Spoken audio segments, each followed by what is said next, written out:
បើតាមជំនឿនិងរឿងដំណាលតគ្នាមកមានមនុស្សជាច្រើនជឿថាសត្វឆ្កែនិងឆ្មាអាចមើលឃើញខ្មោចឬឃើញវិញ្ញាណផ្សេងបានប៉ុន្តែបើតាមបែបវិទ្យាសាស្ត្រវិញគឺមិនទាន់មានភស្តុតាងជាក់លាក់ណាមួយដែលបញ្ជាក់ថាសត្វទាំងនេះអាចមានលទ្ធភាពមើលឃើញរបស់អ្វីដែលហួសពីសមត្ថភាពរបស់មនុស្សនោះទេ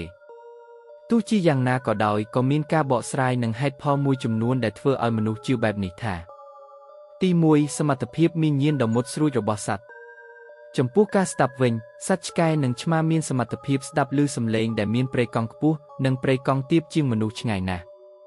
ពួកគេអាចឮសំឡេងខ្សឹបឬសំឡេងផ្សេងដែលមនុស្សមិនអាចឮបានដែលអាចធ្វើឲ្យពួកគេមានប្រតិកម្មទៅនឹងអ្វីដែលយើងមិនយល់និងមើលមិនឃើញចំពោះការធំក្លិនជាពិសេសសត្វឆ្កែគឺមានច្រមុះដ៏មុតស្រួចដែលអាចធំក្លិនសូម្បីតែការប្រែប្រួលតិចតួចបំផុតនៅក្នុងបរិយាកាសឬក្លិនដែលមនុស្សលោកយើងមិនអាចដឹងបានហេតុផលនេះហើយដែលអាចបណ្ដាលឲ្យពួកគេមានប្រតិកម្មទៅនឹងក្លិនដែលយើងមិនអាចធ្វើបានចំពោះការមើលឃើញសត្វឆ្មាមានសមត្ថភាពមើលឃើញច្បាស់ក្នុងទីងងឹតជាងមនុស្សធម្មតាដែលឆ្ងាយពួកគេអាចចាប់យកចលនាតិចតួចបំផុតសូម្បីតែនៅក្នុងទីកន្លែងដែលមានពន្លឺតិចតួចក៏ដោយនេះអាចធ្វើឲ្យពួកគេសម្លឹងមើលទៅកន្លែងណាមួយដែលគ្មានអ្វីសោះបើធៀបទៅនឹងក្រសែភ្នែករបស់មនុស្សទូទៅទី2ការបកស្រាយអំពីអាកប្បកិរិយារបស់សត្វ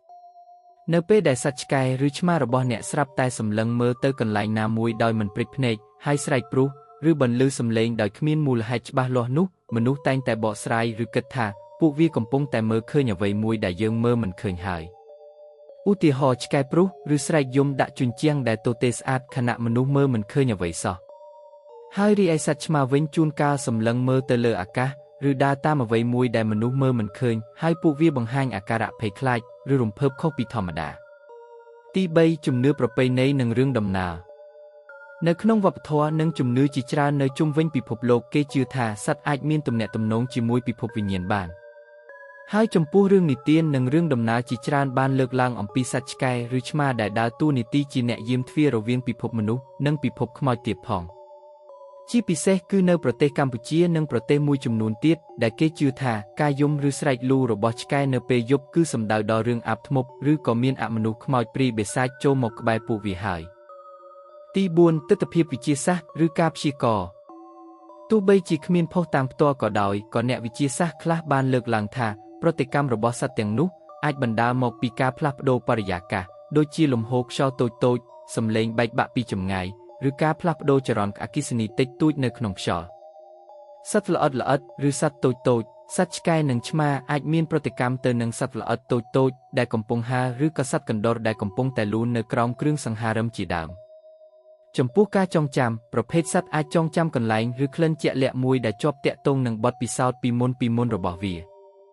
សរុបសេចក្តីមកការជឿថាសត្វឆ្កែនិងឆ្មាអាចមើលឃើញខ្មោចគឺភាគច្រើនគឺផ្អែកលើការបកស្រាយពីអាកប្បកិរិយារបស់ពួកវាដែលបណ្ដាលមកពីសមត្ថភាពឬញាណដឹងដ៏មុតស្រួចរបស់ពួកវារួមផ្សំទៅនឹងជំនឿប្រពៃណីនិងរឿងដំណាលផ្ទាល់មាត់ពីមួយទៅមួយប៉ុន្តែក៏មិនទាន់មានភស្តុតាងបែបវិទ្យាសាស្ត្រច្បាស់លាស់ណាមួយដើម្បីគាំទ្រទ្រឹស្ដីដែលនិយាយថាលើលោកនេះមានខ្មោចពិតប្រាកដឬក៏អត់នោះទេចុះចំណែកលោកអ្នកស្ដាប់ទាំងអស់គ្នាវិញយល់យ៉ាងណាដែរតើខ្មោចមានពិតនៅលើលោកនេះដែរឬទេ